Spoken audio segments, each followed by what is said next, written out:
See, breakfast. It's now time to find out what is trending in the world of social media. And trending now is up next. The beautiful Olamide is standing by with a lot of stories. Good morning, Olamide. when I tell you that things are happening, let's hop right into it. I believe you. Take it away. Good morning, Nigeria. Like I always say, TVC has our finger on the pulse and our eye on the streets. And here on the Trending Now segment, my team and I do our best, and it's an absolute pleasure on a daily basis to bring you all the trending stories that are shaping the world that you and I live in. We begin today with a very serious development where the Department of State Services has arrested an Osun-based Islamic cleric, Sheikh Daoud Imran Molassan, following a pro-Palestine protest in Iwo, Osun State. Now, Sheikh Molassan, the leader of the group Ta'awunu Muslimin, was taken into custody after a video of his protest went viral online. Now, this footage showed him and his followers waving Palestinian flags and calling for the liberation of Palestine, which is under Israeli occupation currently. Have a look for yourself. Free Palestine! Free, free, free Palestine! Free, free. Free Palestine! Free, free, free Palestine! Free Palestine! Free Palestine! Now, this protest that he staged sparked a lot of security concerns online, particularly after some gestures captured in the video you just saw were likened by observers to Nazi-style salutes, drawing criticism and, of course, intense debate on social media. And concerns were further heightened by the presence of children chanting those religious slogans during the march, unsettling many Nigerians and ongoing worries about security and religious extremism in Nigeria. Ta'awunu Muslimin says it's committed to Islamic teachings and advocacy for Muslim causes globally and has organized other similar pro-Palestine demonstrations in the past. Let's have a look at what you had to say about this on social media. I'll take 2 tweets. Young Ade says, "This is chilling. Kids indoctrinated into chanting slogans, waving foreign flags and mimicking Nazi salutes in Iwo. Nip this radicalization in the bud before it metastasizes like Boko Haram. Authorities, act now."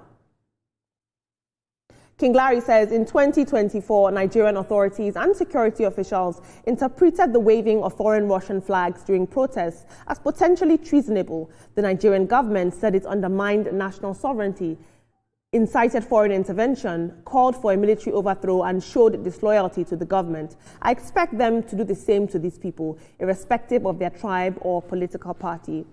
Now, luckily, team, we have freedom of expression in this country, as we know constitutionally. However, what's concerning about that video is the radicalization of children who don't know any better. You are essentially indoctrinating them into your own belief system. And oftentimes, this is the beginning stages of radicalization. What was troubling was the presence of children in that video. But luckily now, the DSS has intervened and arrested him. What do you make of this, Atoma? For me, it's a case of pursuing a rat when your house is burning. There are so many other things that you would have used your platform to talk about Nigeria. Let's talk about the insecurity in this country for one. And you've not done that, and you're talking about Palestine. Are you from there? It's unnecessary, and it is very dangerous that you're using children to do this. I love the way Hetoma explained this, very subtle. Like, are you from there? But, for me, my big problem here is the children. We're not supposed to see children in these kind of protests. Like, what are they doing there? They do not even understand what's happening. So that means you are practically telling them what to say. I'm not against people speaking, freedom of speech. But at the end of the day, if you have a plague in your eye, you leave it and you want to go remove a plague from another person's eye. If he was speaking about insecurity in Nigeria, probably will listen, but also not having children there. I'm happy that the DSS has also said something about it. I pray that they get to look into it, and we shouldn't see things like this, especially having children in protest. Generally, it's against the flag and coat of arms of Nigeria, that's particular regulations, to fly another country's flag on the Nigerian soil, except that you seek permission, from the authority, or maybe you're using it privately, but not as a protest. Generally, I do not support protests of any kind, but I disagree with some of the words used, like jihadis, Nazi, extremism, and all of that. I think I've heard about Ta'awun in Iwo, for a long time, and they've never been associated with extremism. I do not support, grouping, bringing children and all of that. But speaking for the freedom of Palestine, is not out of place because it's the same movement we've seen in UK, in the US, in Germany, in France, people protesting. But is this protest backed by the authorities? Did you seek did you get authorization to get this protest done?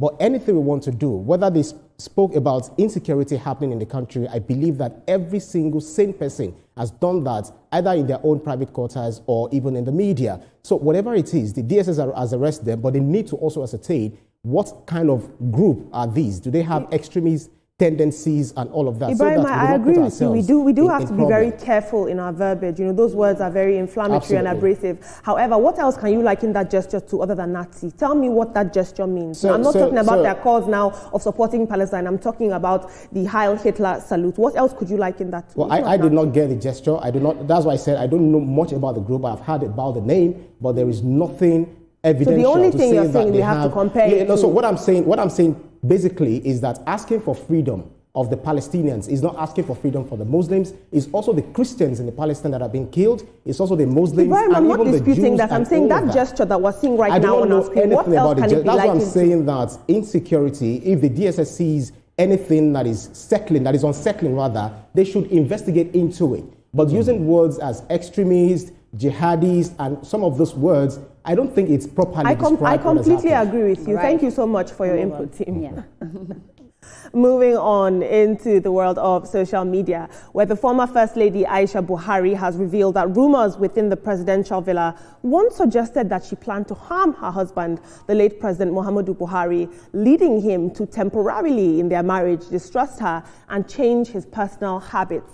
Now, this disclosure appears in a newly released biography titled From Soldier to Statesman, The Legacy of Muhammadu Buhari, that was authored recently by Dr. Charles Omole. Now, the book was launched, we know, on Monday at the Presidential Villa in Abuja with President Bola Tinubu and other important dignitaries in attendance. But according to Aisha Buhari, and it's going viral, the rumors gained ground during Buhari's 2017 health crisis, where he spent extended periods abroad receiving treatment.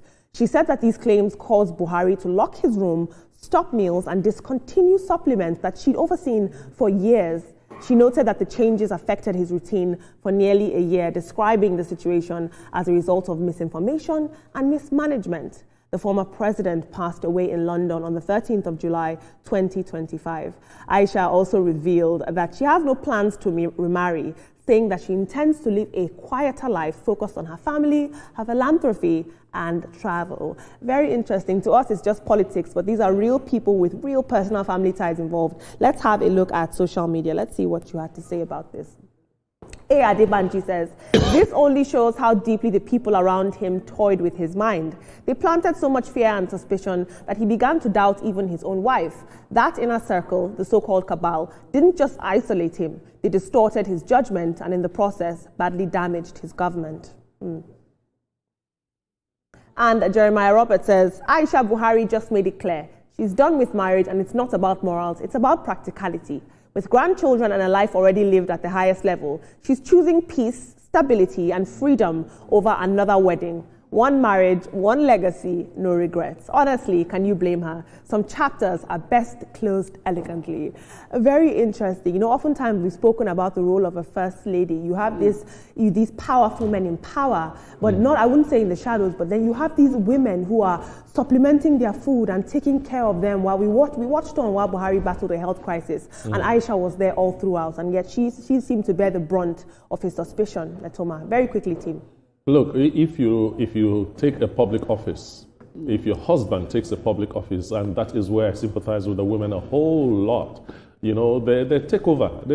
People you don't know, people you've never seen, they take over and do things that you intimately do with your husband. You know, they want to be the ones that will dispense his medication, make sure he takes his bath, decide what he wears. These are things that naturally you were doing before he became a public person. So her decision to live a quieter life is, for me, the best decision she's ever taken. You know, for me, all the time, I think that she's one person that has always loved a quiet life, you know. So she's saying quieter, that means we'll never even hear of her again. But anyway, it happens, you know, when you're married to somebody that is as important as, you know, a former president, you know, things like this will happen. There'll be so many people that want to do the things that you are supposed to be doing. So I can understand that. But I'll also beg the media, let's be careful how we spread information about this. Buhari is dead. May his soul rest in peace. Absolutely. Because we understand, we heard what happened, you know, while President Muhammad Buhari was the president, and people out of just smear campaign, politics and all of that, they slandered the woman, they said a whole lot of things about the woman, even the husband. And, you know, she coming out to talk about this, you know, this time around after the death of the husband, is just for her to set the record straight. I think she's a fantastic woman. She's a very good, beautiful, and she was wifely when Buhari was alive. And, of course, now she's playing a mother role. But we respect her. We say, may God expand the grave of former President Muhammad Buhari and forgive his shortcomings. Absolutely. Heavy is the head that wears the crown. Thank you so much for your input, Tim. Moving on, Nigeria's Minister of Art, Culture and the Creative Economy, Hannatu Musawa, and her ex-husband, Boa Group Chairman Abdul Samad Rabiu, are drawing a lot of attention online for a moment that many are calling graceful and mature. Now, at the BUA Group Awards held over the weekend, the former couple shared a brief public hug, a quiet but very striking moment that unfolded as guests looked on. Of course, this exchange quickly caught attention online, with many praising it as a powerful example of civility and mutual respect, even after divorce. Take a look at this very short video of what he said. Honorable Minister Hannatu, the love of my life before you decided to promote yourself and leave me behind.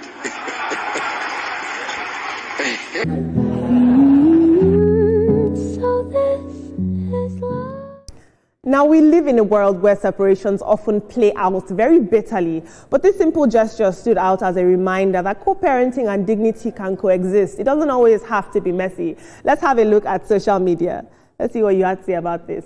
Aremu Ijoba says, you all justifying this act because they were previously married to each other. This is plainly haram and no amount of sugarcoating can make it legal. If you like, don't hug your ex-wife, Aremu. Moving on. Olulade said, one person will still be in love. In a broken marriage or relationship, one person is still holding on to that love, irrespective of whether they are still together or not. Wishing the other person never let it go from the other end. Sadly, it takes two to tango. Team, very quickly, we don't have too much time. We've seen divorces play out online on social media. It's always very messy. But this was so graceful. This was very classy. This was very demure. They clearly are still friends. They've clearly put their differences aside to raise, they have children together. I thought it was a very heartfelt moment and an example to other divorcees who are currently, Twitter fingers. The reason for the divorce plays a lot of role when it has to do with future civility to each other, the way you interact and so on. But the optics of it is not only beautiful, it is romantic. And Olamide, as I'm already having butterflies in my tummy, this is beautiful. I watched it yesterday, and let me confess, I watched this video over and over again because it's just lovely to see. Oftentimes we see people divorce and it's just bad. Oh, you are this, you are that. And I wonder, you were once in love with this person, so how is the person now so evil? I love it. And we already know about Boa. He's one person that is very matured, with no scandal. He's always about his business. I love Hannatu as well. She's so beautiful. She's doing a great work with tourism as well. They have really beautiful children. This is nice to see. I love the way he said that, love of my life before, and until when she decided to promote herself. Yeah. That's a beautiful way of describing separation. The fact that you were once married and you're no longer married, even if it was bitter at the time, but the ability to handle it maturely, that really speaks volume. And this is against some of those celebrities, when they'll start fighting dirty, used to be this, used to be that. I think there's a whole lot of lessons that we can learn from this. When we talk about wealth, it's your mindset as well. Absolutely. Thank you so much, team, for your input. Now, here on the TVC Breakfast Show,